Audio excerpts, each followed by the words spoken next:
गुप्ते गुप्ते तिथे गुप्ते. वैजूताई तिकडेच बसलेले आहेत.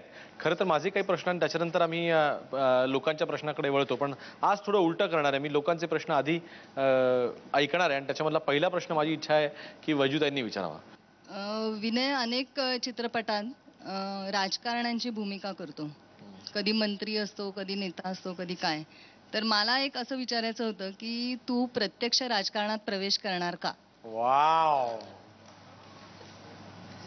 म्हणजे खरोख तुमचा प्रश्नाचा रोख करणार का असा आहे का करशील करशील असा आहे? करशील करशील असं नाही, नाही करणार नाही करणार असं आहे. अच्छा, असं आहे का? नाही तसं काही टार्गेट नाही माझ्या पुढे, पण आवडेल मला, नाही अशातला भाग नाही. म्हणजे माझ्या आवडीची जी काही खाती आहेत त्या खात्यांमध्ये काम करायलाही मला आवडेल. अच्छा, दूरदर्शन आहे, सांस्कृतिक क्षेत्र आहे, याच्यामध्ये करण्यासारखं खूप आहे. तर तसं जर राजकारणामध्ये गेलो तर जाई नाही, काय माहित नाही कोण धक्का मारला इकडून तिकडे. तसं या क्षेत्रात आलो तो कुठे ठरवून थोडंच आलो तुम्ही. पण राजकारणात गेलो तर पश्चाताप नाही होणार, इतकं चांगलं काम मी करीन. लोकांनाही नाही होणार, मलाही नाही होणार. पुढचा प्रश्न. माझा प्रश्न विनय चिन्ह आहे. आपण आजपर्यंत विनोदी भूमिकेत कधी जास्त दिसलेले नाही, तर आता ह्याच्या पुढे विनोदी भूमिकेत कधी दिसाल? मला कोणी विनोदी भूमिका विचारलीच नाही आजपर्यंत. एक धमाल नावाचा सिनेमा आहे, त्याच्यामध्ये मी एक विनोदी भूमिका केली आहे, जी अनेक लोकांनी पाहून मला उलटे फोनही केले होते. एकच सीन केलाय मी. पण काही दिग्दर्शकांचं असं मत आहे, दिलीप कोल्हटकर नावाचा जो दिग्दर्शक आहे, खूप ज्येष्ठ दिग्दर्शक आहे, त्याचं असं मत आहे की विनोदी भूमिका मी चांगली करू शकतो, पण त्यांनी मला कधी दिलेलं नाही विनोदी भूमिका.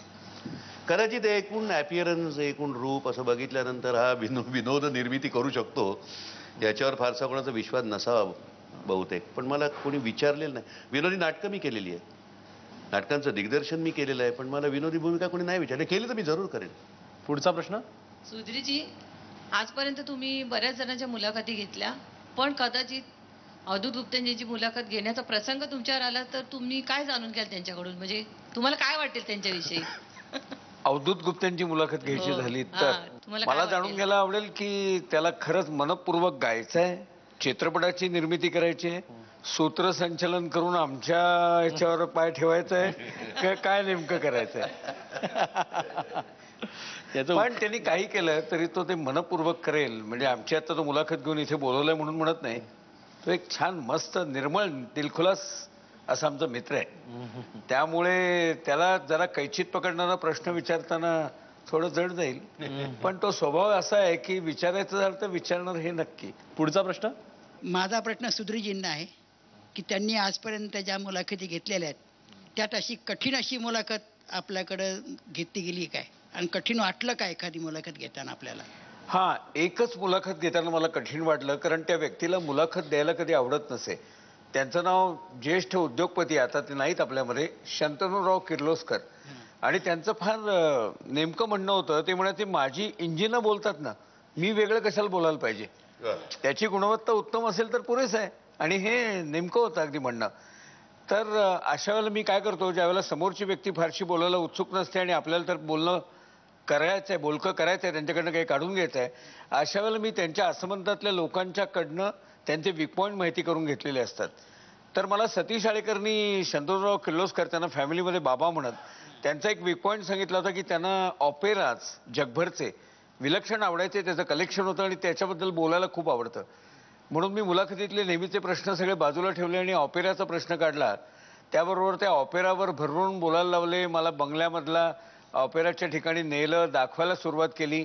त्या मूडमध्ये गेल्यानंतर मी त्यांना मध्ये मध्ये मला मुळात हवे असलेले सगळे प्रश्न विचारत गेलो आणि मी अशा खुशीत होतो की आपली ट्रिक करेक्ट सफल झाली.